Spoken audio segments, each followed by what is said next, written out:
क्रांती TV news अन्याय, अत्याचार, बेकायदेशीर कृत्य करणाऱ्या विरुद्ध शोषित पीडित न्याय देणारा एकच आवाज.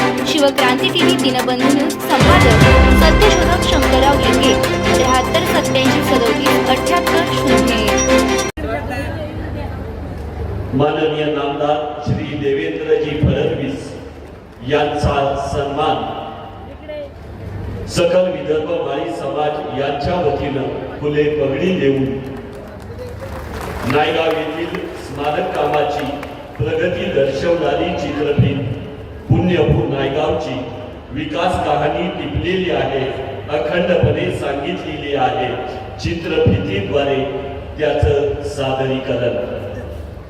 ती चित्रफित आपण पाहूया. 142 कोटीचा तो प्रोजेक्ट, सावित्रीबाई फुलेंचं स्मारक नेमकं ते कसं असणार आहे पाहूया त्या चित्रफितीच्या माध्यमातून, त्या व्हिडिओच्या माध्यमातून. गेली वर्ष क्रांतिज्योती सावित्रीबाई फुले ज्या नायगावच्या पवित्र भूमीने देशाला सामाजिक समतेचा आणि शिक्षणाचा महान विचार केला, त्याच भूमीत आज इतिहासाचे एक सुवर्ण क्षण साकारत आहे. क्रांतिज्योती सावित्रीबाई फुले यांच्या जन्मस्थानी त्यांच्या विचारांचा, कार्याचा आणि संघर्षाचा गौरव करणारे एक भव्य स्मारक आकार घेत आहे.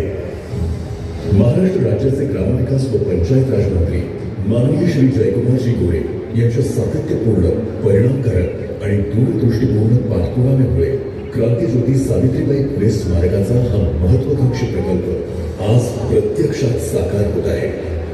या प्रकल्पासाठी नायगाव येथे सुमारे 10 एकर जागा अधिग्रहित करून महाराष्ट्राचे लाडके मुख्यमंत्री माननीय श्री देवेंद्रजी फडणवीस साहेब यांच्या सक्षम आणि दूरदृष्टीपूर्ण नेतृत्वाखाली महाराष्ट्र शासनाने 110 कोटी रुपयांचा भरीव निधी मंजूर केला आहे. जिल्हा परिषद सातारा यांच्या माध्यमातून या ऐतिहासिक स्मारकाची अंमलबजावणी केली जाणार असून आज माननीय मुख्यमंत्री श्री देवेंद्रजी फडणवीस साहेब यांच्या शुभ हस्ते या प्रेरणादायी प्रकल्पाचे ऐतिहासिक भूमिपूजन संपन्न होत आहे. स्मारकाच्या मध्यभागी क्रांतिज्योती सावित्रीबाई फुले यांचे प्रेरणादायी आणि भव्य असे 71 फूट उंच शिल्प येथे उभारले जाणार आहे. सुमारे 10 एकर परिसरात विकसित होणारे हे स्मारक विविध दालनं, शिल्पकला आणि मुक्त जागांच्या माध्यमातून एक समग्र अनुभव देणार आहे. सावित्रीबाई फुले यांच्या काव्य फुले आणि बावन्न कशी सुबोध रत्नाकर या साहित्य कृतींवर आधारित साहित्यिक दालनातून सावित्रीबाई फुले यांचे साहित्यिक योगदान आणि समाज सुधारक कार्य प्रभावीपणे उघडले जाईल. ध्वनी चित्रफित आणि फोटोग्राफी तंत्रज्ञानाच्या माध्यमातून सावित्रीबाई फुले यांचे जीवन कार्य अधिक सजीव आणि प्रेरणादायी स्वरूपात सादर केले जाईल. स्मारकाच्या पुढील टप्प्यात सावित्रीबाई फुले यांच्या क्रांतिकारी विचारांनी प्रेरित होऊन समाज परिवर्तन घडवणाऱ्या स्त्रियांच्या महत्वपूर्ण योगदानाचा सन्मान करणारे हॉल ऑफ ग्रेट वुमेन हे विशेष दालन उभारले जाणार आहे.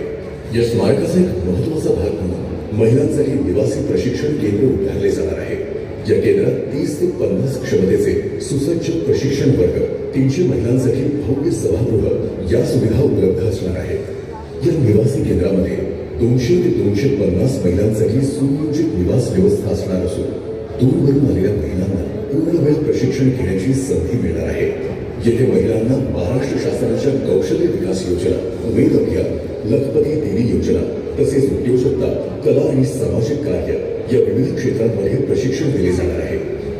स्मारक परिसरात 2 एकरांवर पसरलेले भव्य पटांगण विविध सांस्कृतिक आणि शैक्षणिक कार्यक्रमांसाठी वापरले जाणार आहे.